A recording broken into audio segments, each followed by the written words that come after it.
Class का पहला ही question आपके सामने पूछा है, शिक्षण की सबसे प्राचीन विधि है। देखो क्या पूछा है, शिक्षण की सबसे प्राचीन विधि कौन सी है विद्यार्थियों? व्याख्यान विधि, अर्भटीय विधि, दृष्टांत विधि या प्रश्नोत्तरी विधि? शिक्षण की दोस्तों सबसे पुरानी विधि कौन सी है? व्याख्यान विधि। जो भी ऑप्शन ए कमेंट कर रहा है ऑप्शन नंबर ए आपका सही रहेगा। ठीक है, आगे बढ़ते हैं। अगला सवाल आपके सामने, किस विधि में छात्र विशिष्ट से सामान्य और अग्रसर होते हैं? क्या पूछा है, कौन सी विधि में छात्र क्या करते हैं? बिल्कुल विशिष्ट से सामान्य की ओर। किससे दोस्तों? विशिष्ट से सामान्य की ओर अग्रसर होते हैं। व्याख्यान विधि में, स्रोत विधि में, आगमन में या निगमन में? तो देखो विशिष्ट से सामान्य की ओर किस में जाते हैं? विशिष्ट से सामान्य की ओर जाते हैं आगमन विधि में। किसमें? आगमन विधि में। जो भी ऑप्शन सी कमेंट कर रहा है सी ऑप्शन आपका सही है। अगला सवाल आपके सामने दोस्तों, हिंदी भाषा शिक्षण का मुख्य उद्देश्य क्या है? बहुत ही अच्छा प्रश्न है दोस्तों, है ना। हिंदी भाषा शिक्षण का मुख्य उद्देश्य क्या है दोस्तों? देखिए, भाषा का ज्ञान देना, प्रश्न पूछने, अपनी बात कहने का अवसर देना, मौन पाठन के उपरांत शब्दार्थ करना या व्याकरणिक नियम कंठस्थ करानी? फटाफट कमेंट कर देंगे साथियों, बहुत ही अच्छा प्रश्न पूछा है। चलिए, तो सही उत्तर क्या रहेगा साथियों? प्रश्न पूछने और अपनी बात कहने का अवसर देना। ये क्या है दोस्तों? ये दोस्तों हिंदी भाषा शिक्षण का क्या है? मुख्य उद्देश्य होता है कि कोई भी स्टूडेंट क्या करे, कोई भी बच्चा अपनी बात कह सके और अपने प्रश्न पूछ सके। ठीक है ना, तो ऑप्शन बी आपका सही है। अगला सवाल आपके सामने क्या पूछा है? भाषा का प्राथमिक रूप बताएं। भाषा का प्राथमिक रूप कौन सा है? नियमबद्ध, व्याकरणिक, लिखित या मौखिक? भाषा का प्राथमिक रूप कौन सा होता है साथियों? मौखिक। जी हाँ दोस्तों, बिल्कुल बहुत इंपॉर्टेंट क्वेश्चन है। भाषा का प्राथमिक रूप कौन सा है? मौखिक होता है। मैं आपको बिल्कुल बेसिक से बढ़ा रहा हूँ, ठीक है ना, तो ध्यान से देखना क्लास को।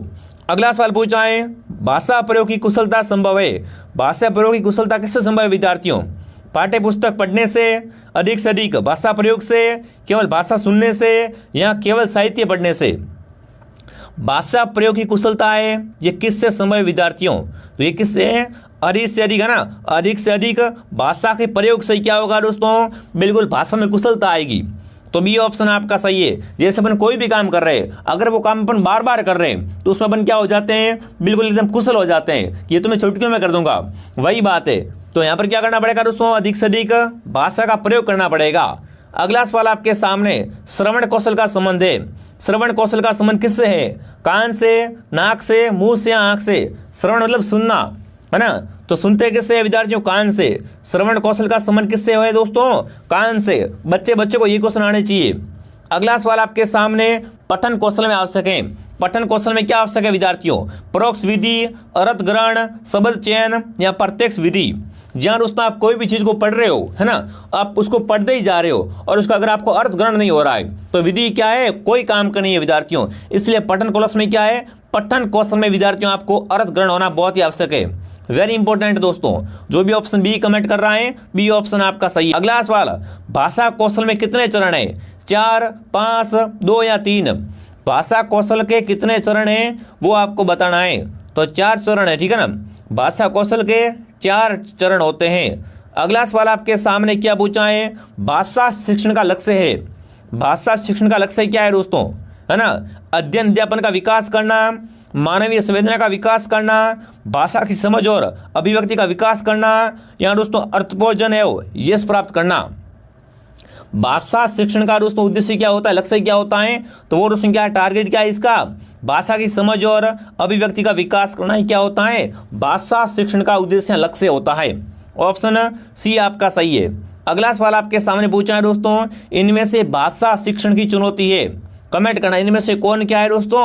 भाषा शिक्षण की चुनौतियां हैं। चुनौतियां कौन कौन सी है? उपरोक्त सभी, केवल व्याकरण संबंधी चुनौतियां, केवल पठन संबंधी चुनौतियां या केवल लेखन संबंधी चुनौतियां?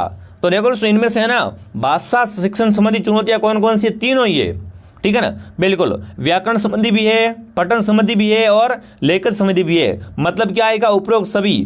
जो भी ऑप्शन है कमेंट कर रहा है उपरोक्त सभी बता रहा है, उपरोक्त सभी ऑप्शन आपका सही है। अगला सवाल आपके सामने, बालकों के भाषा सीखने में एक उपयुक्त परिवेश नहीं है। देखो नहीं क्या पूछा है कि बालकों के भाषा सीखने में ना कौन सा उपयुक्त परिवेश नहीं होता है। विद्यालय में बिल्कुल सीखता है पर्यावरण, समाज, परिवार। तो देखो विद्यालय तो इसमें होता है, समाज भी इसमें क्या होता है, बिल्कुल उपयुक्त होता है, परिवार भी होता है। पर्यावरण है दोस्तों, ये बालक है भाषा सीखने में ना उपयुक्त परिवेश नहीं होता है। ऑप्शन बी आपका सही है। अगला सवाल आपके सामने क्या पूछा है, पाठ्य पुस्तक में दिए गए चित्र। अब देखो आप छोटे क्लास की बुक आती है उसको देखिए, क्या होता है उसमें दोस्तों हर पेज पे चित्र मिलता है ना।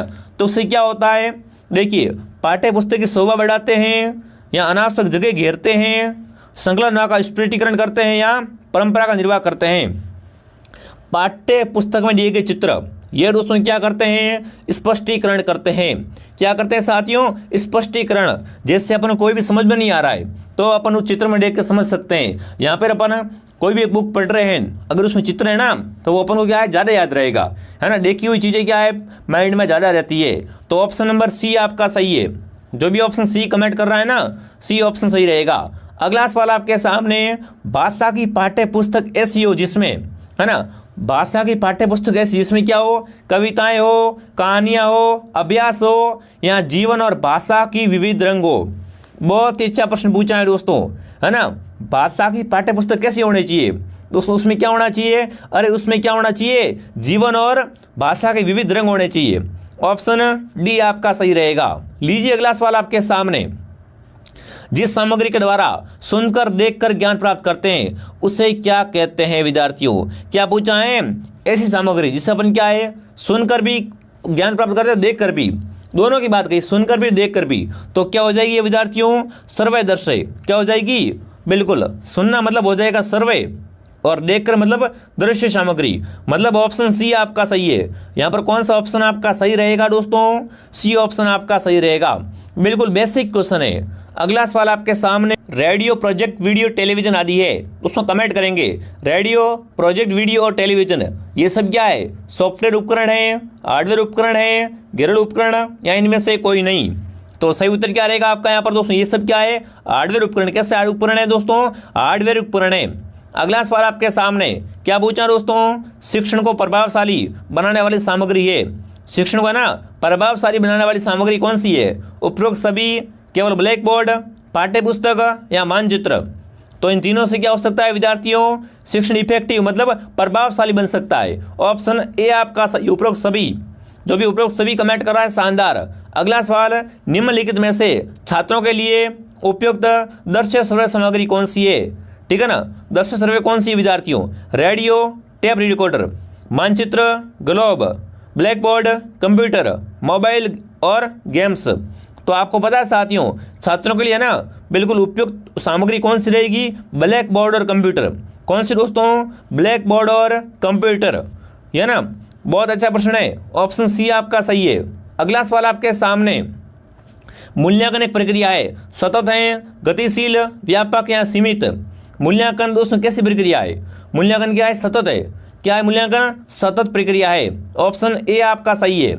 अगला सवाल आपके सामने, मापन किसी विषय वस्तु का उपलब्धि या मान है, संख्यात्मक, परिणात्मक है, गुणात्मक, संख्यात्मक, परिणात्मक और गुणात्मक या उपयुक्त सभी। दोस्तों मापन क्या है, मापन किसी विषय वस्तु का उपलब्धि का मान है। तो इसका सही उत्तर क्या रहेगा, ये क्या होता है दोस्तों, संख्यात्मक या परिणात्मक होता है। ऑप्शन नंबर ए आपका सही है।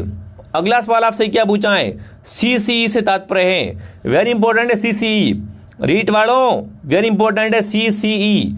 इसका अर्थ क्या होता है, इसकी फुल फॉर्म क्या होती है विद्यार्थियों, ये क्या है दोस्तों, सतत व्यापक मूल्यांकन। CCE क्या होता है दोस्तों, सतत व्यापक मूल्यांकन है। ऑप्शन ए आपका सही है, ये CCE है। यहाँ से प्रश्न पक्का बनता है एग्जाम हर बार। अगला सवाल, उपचारात्मक परीक्षण का उद्देश्य है छात्र की अभिव्यक्ति का सुधार करना, छात्र की भाषा संबंधी क्षमता का मूल्यांकन करना, छात्र की कमजोरियों का पता लगाना या छात्र में सर्वोत्ति का विकास करना। तो देखो विद्यार्थियों, उपचारात्मक परीक्षण है ना, उपचारात्मक परीक्षण का उद्देश्य क्या होता है, इसका एक ही उद्देश्य क्या है दोस्तों, छात्र की कमजोरियां दूर करना। क्या करना दोस्तों, छात्र की कमजोरी का पता करना फिर इसको दूर करना। तो ऑप्शन नंबर सी आपका सही है। जो भी ऑप्शन सी कमेंट कर रहा है वेरी गुड। अगला सवाल आपके सामने दोस्तों, शिक्षक की सबसे बहुमूल्य निधि कौन सी है। कमेंट करेंगे साथियों, शिक्षक की सबसे बहुमूल्य निधि है, उसकी सेवा, उसका वेतन, उसकी गर्व या छात्रों का विश्वास।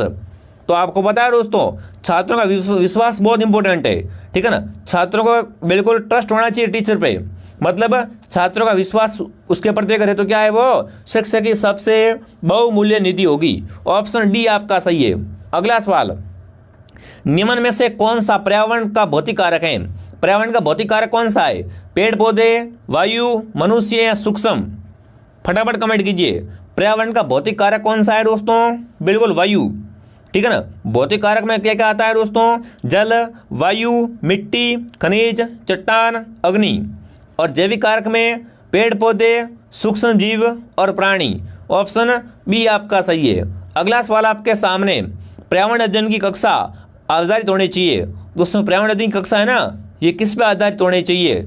गतिविधि आधारित कक्षा होनी चाहिए, पाठ्य पुस्तक पर आधारित कक्षा, पाठ्य पुस्तक में दी गई गतिविधि पर आधारित, या उपरोक्त सभी पर? पर्यावरण अध्ययन की कक्षा है ना, ये किस पर आधारित होनी चाहिए? तो ये क्या है दोस्तों? गतिविधि आधारित। किस पर दोस्तों? गतिविधि आधारित होनी चाहिए। ऑप्शन ए आपका सही है। अगला सवाल, पर्यावरण शिक्षण की प्रभावशाली विधि है। पर्यावरण शिक्षण की प्रभावशाली विधि कौन सी है? व्याख्यान विधि, आगमन विधि, निगमन या प्रयोगशाला? पर्यावरण शिक्षण की है ना सबसे प्रभावशाली विधि कौन सी होती है? प्रयोगशाला। जो भी प्रयोगशाला कमेंट कर रहा है बिल्कुल, कौन से दोस्तों? Laboratory method. बिल्कुल, ये क्या होता है? तो पर्यावरण शिक्षण का सबसे प्रभावशाली विधि होती है लेबोरेटरी मेथड, मतलब बिल्कुल प्रयोगशाला विधि, ठीक है ना। इस